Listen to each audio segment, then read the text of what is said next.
Hello everyone. स्वागत है आपका हमारे डेली करंट अफेयर्स सेशन में। आपको रोज सुबह 7:30 बजे ये हमारा करंट अफेयर्स का सेशन मिल जाता है। सो आप इसे देखना मत भूला करिए, बिकॉज बहुत ही इंपॉर्टेंट सेशन हो सकता है आपके एग्जाम पर्सपेक्टिव से। बहुत ही माइंडफुली हम कंटेंट क्रिएट करते हैं और ऐसे क्वेश्चंस रखते हैं जो आपके एग्जाम्स में आने की जिसकी पॉसिबिलिटी काफ़ी ज़्यादा होती है। ठीक है, किसी भी एग्जाम की आप प्रिपरेशन करो, बीट यूपीपीएससी, यूपी SSC और सारे वनडे एग्जाम्स के लिए ये सेशन इंपॉर्टेंट होने वाला है। ठीक है, और सेशन हमारा बायलिंगुअल होता है, तो आपको किसी भी प्रकार की कोई भी प्रॉब्लम नहीं होने वाली। सो स्टार्ट करते हैं हम हमारे आज के सेशन। क्वेश्चन नंबर 1 है हमारा, Which organization awarded RBI the Digital Transformation Award 2025? RBI को डिजिटल ट्रांसफॉर्मेशन अवार्ड 2025 किस संगठन द्वारा दिया गया? करेक्ट आंसर होगा हमारा option C, central banking London, जो कि यूके में स्थित है। अच्छा, किस लिए इन्होंने ये अवार्ड दिया आरबीआई को? इनके 2 इनिशिएटिव्स के लिए, जिसका नाम है सारथी इनिशिएटिव और प्रवाह इनिशिएटिव। सारथी एंड प्रवाह। सारथी हमारा लॉन्च हुआ था जनवरी 2023 में। इसका काम क्या है? इसके थ्रू आरबीआई अपना सारा इंटरनल काम डिजिटाइज करती है। डिजिटल अवार्ड है तो डिजिटाइजेशन के लिए ही मिलेगा। और प्रवाह इनिशिएटिव कब लॉन्च हुआ था? मई 2024 में। इसके थ्रू जो भी बाहर से कोऑर्डिनेट करने के काम होते हैं उसको भी डिजिटाइज करती है आरबीआई। ओके, इन 2 इनिशिएटिव्स के लिए इन्हें डिजिटल ट्रांसफॉर्मेशन अवार्ड से नवाजा गया। Next question, which ministry launch India's first exploration license auction? किस मंत्रालय ने भारत की पहली अन्वेषण लाइसेंस नीलामी शुरू की? करेक्ट आंसर है option D, union ministry of mines. ठीक है, यूनियन मिनिस्ट्री ऑफ माइंस के द्वारा ये भारत का पहला एक्सप्लोरेशन लाइसेंस ऑक्शन लॉन्च किया गया है। ठीक है, ऑक्शन के थ्रू ये लाइसेंस देंगे एक्सप्लोरेशन के लिए, मिनरल्स के एक्सप्लोरेशन के लिए। ठीक है, इनका एम है कि ये अनटैप कर सके क्रिटिकल और डीप सीटेड मिनरल रिसोर्सेज को। अच्छा, टॉप प्रोड्यूसर कौन होता है क्रिटिकल मिनरल्स का? कौन सी कंट्री है? तो नंबर 1 टॉप प्रोड्यूसर है क्रिटिकल मिनरल्स की चिली, नंबर 2 इंडोनेशिया और नंबर 3 कॉन्गो। ये थोड़ी सी एक्स्ट्रा इन्फॉर्मेशन थी by the way. So next question पे चलते हैं।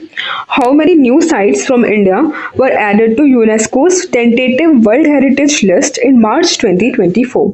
मार्च 2024 में, सॉरी 2024 नहीं होगा, 2025 होगा ये। ठीक है, मार्च 2025 में भारत के किन नए स्थलों को यूनेस्को की अस्थायी विश्व धरोहर सूची में जोड़ा गया? तो करेक्ट आंसर होगा हमारा ऑप्शन डी, 6। ये 6 कौन सी साइट्स हैं एक बार हम देख लेते हैं। पहली साइट है हमारी मुदुमल मेगालिथिक मेनहिर्स। मेगालिथ आपको नाम से पता चल रहा है, मेगा मतलब बड़ा, लिथिक मतलब रॉक से रिलेटेड है, तो लार्ज स्टैंडिंग स्टोन्स ही होते हैं। ये तेलंगाना में मिलते हैं, मुदुमल मेगालिथिक मेनहिर्स, जो कि तेलंगाना में है। दूसरा है हमारा 64 Yogini temple in MP and Odisha. अच्छा, by the way 64 Yogini temple से यूपीएससी का एक प्रीलिम्स का पीवाईक्यू बना हुआ है। 64 योगिनी टेम्पल हमारा कैसा दिखता है? पार्लियामेंट की बिल्डिंग जैसा दिखता है। ठीक है, ये एक एंशिएंट सर्कुलर और open to the sky building है।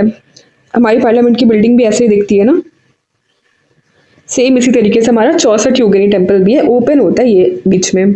ठीक है, पार्लियामेंट की बिल्डिंग से रिजेंबल करता है, circular, open to the sky. और नाम से पता चल रहा है 64 योगिनी मतलब फीमेल डिटीज की पूजा होती होगी और शक्ति ट्रेडिशन वहां पे फॉलो किया जाता है। ठीक है, तीसरी साइट है हमारी the palace fortresses of Bundelas in MP and UP. चौथी है Kanger valley national park Chhattisgarh में। पांचवी है Gupta temples in north India. छठी है हमारी Ashokan addicts of multiple states. ठीक है, ये थी हमारी 6 के 6 साइट्स जिन्हें की टेंटेटिव लिस्ट में ऐड किया गया है यूनेस्को के। अच्छा, टेंटेटिव लिस्ट में डालना मैंडेटरी होता है। अगर आपको किसी भी साइट को नॉमिनेट करना है कि ये वर्ल्ड हेरिटेज साइट बन जाए, तो उसके लिए आपको ये मैंडेटरी है कि आप इसे पहले टेंटेटिव लिस्ट में डालिए। ठीक है, अभी प्रेजेंटली इंडिया के पास कितने वर्ल्ड हेरिटेज साइट है यूनेस्को के द्वारा? 43 है। सबसे नया कौन सा है? असम के मोइदम्स, है ना। और ये 3 तरह की साइट्स इसमें ऐड हो सकती है, नेचुरल, कल्चरल और मिक्स्ड। मिक्स्ड कैटेगरी में केवल एक ही साइट है हमारे पास, कंचनजंगा, जो कि सिक्किम में स्थित है। ठीक है, नेक्स्ट क्वेश्चन पे हम चलते हैं। Which team won the WPL 2025 title? Women premier league 2025 का खिताब किस टीम ने जीता? करेक्ट आंसर है option B, Mumbai Indians. Mumbai Indians का ये दूसरा खिताब था। ठीक। Next question, Chandrayaan 5 mission is also known as, Chandrayaan 5 mission को किस नाम से भी जाना जाता है? अन्य कौन सा नाम है इसका? Option B, LUPEX. लूपेक्स का फुल फॉर्म है लूनार पोलर एक्सप्लोरेशन। ठीक है, इंडिया और जापान के द्वारा ये मिशन को लॉन्च करना है, इंडिया और जापान के द्वारा। इसका काम क्या है? नाम से पता चल रहा है, लूनार पोलर एक्सप्लोरेशन, मून के सरफेस को ये स्टडी करने वाला है। इंडिया इसमें क्या बना रहा है? रोवर बना रहा है। 250 kg का ये रोवर होने वाला है। और जापान क्या बनाएगा? लैंडर बनाएगा। ठीक, ये था हमारा LUPEX mission. Next question, Raisina dialogue is associated with which field? Raisina dialogue किस क्षेत्र से संबंधित है? करेक्ट आंसर है option B, geo politics and geo economics. ठीक है, इंटरनेशनल रिलेशंस यहाँ पे डिस्कस करते हैं ये लोग, मतलब इंटरनेशनल जियो पॉलिटिक्स से रिलेटेड ये चीज है। अच्छा, ये रायसेना डायलॉग इस बार कहाँ पे हो रहे हैं? न्यू दिल्ली में हो रहे हैं। किसके द्वारा इनॉग्रेट किया गया? ये हमारे प्रधानमंत्री और न्यूजीलैंड के पीएम के द्वारा इसे इनॉग्रेट किया गया। ठीक है, न्यूजीलैंड के पीएम, जिनका क्या नाम है? Christopher Luxon. Christopher Luxon New Zealand के पीएम और हमारे प्रधानमंत्री के द्वारा इसे इनॉग्रेट किया गया, रायसीना डायलॉग को। अच्छा, न्यूजीलैंड के पीएम हमारे देश में आया ना, तो और भी काफी न्यू चीजें अनाउंस हुई हैं, जैसे कि नेगोशिएशंस को लॉन्च किया गया है फ्री ट्रेड एग्रीमेंट के लिए। न्यूजीलैंड ने ज्वाइन किया हमारे इंडो पैसिफिक ओशियन इनिशिएटिव को, और मेंबर भी बने ये कोalition फॉर डिजास्टर रेजिलिएंट इंफ्रास्ट्रक्चर के। ठीक है, next question, Which organization showcased India's agricultural and processed food excellence at आहार 2025? किस संगठन ने आहार 2025 में भारत की कृषि प्रसंस्कृत खाद्य उत्कृष्टता का प्रदर्शन किया? करेक्ट आंसर है option B, agricultural and processed food products export development authority, APEDA, यानी कि कृषि और प्रसंस्कृत खाद्य उत्पाद निर्यात विकास प्राधिकरण, अपेटा। ठीक है, इन्होंने शोकेस किया हमारे भारत के एग्रीकल्चर और प्रोसेस्ड फूड एक्सेलेंस को आहार में। Next question, which ministry is responsible for launching the PM युवा 3.0 इनिशिएटिव? पीएम युवा 3.0 पहल को लॉन्च करने के लिए कौन सा मंत्रालय जिम्मेदार है?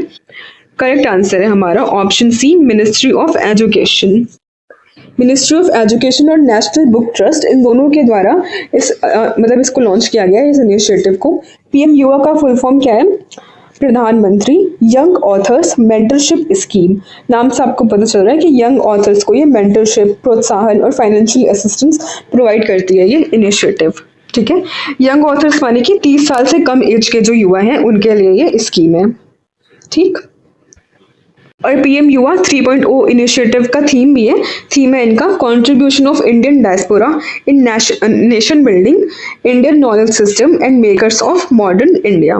ठीक है, इतना बड़ा सा इनका ये थीम है, याद रहे तो याद रखिएगा, और इतना सा याद रख लो कि contribution of Indian diaspora in nation building. Next question, Which Indian naval vessel arrived in Mauritius ahead of the country's 57th National Celebration Day?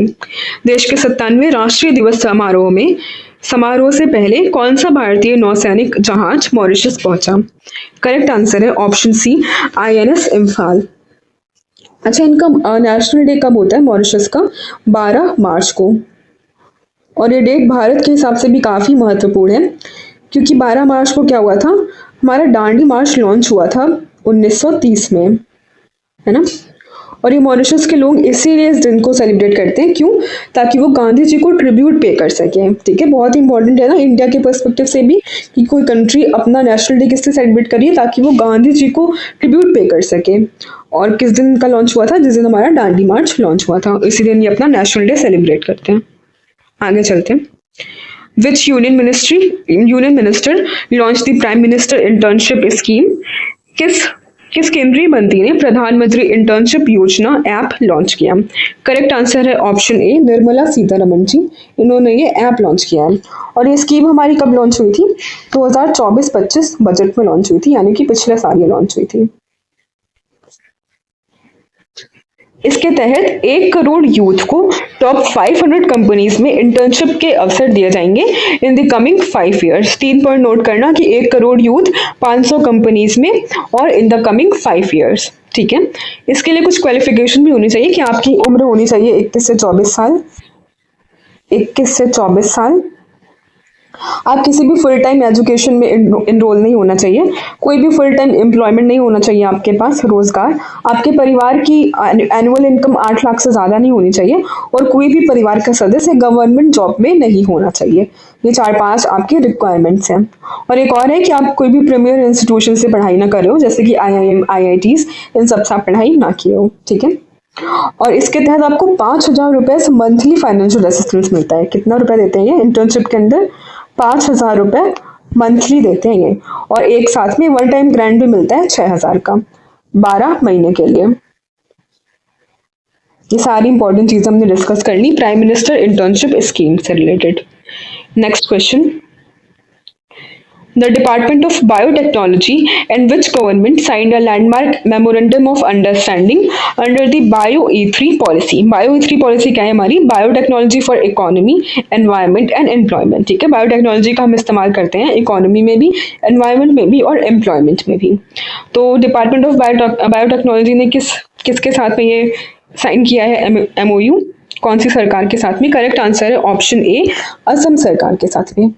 Sorry, correct answer is Assam के साथ में। Next question, what is the main objective of the digital address code initiative undertaken by the department of post. डाक विभाग द्वारा शुरू की गई digital address code पहल का मुख्य उद्देश्य क्या है? ठीक है, इनका मुख्य उद्देश्य हमें बताना है। करेक्ट आंसर है हमारा option B, to establish a standardized geo coded addressing system in India.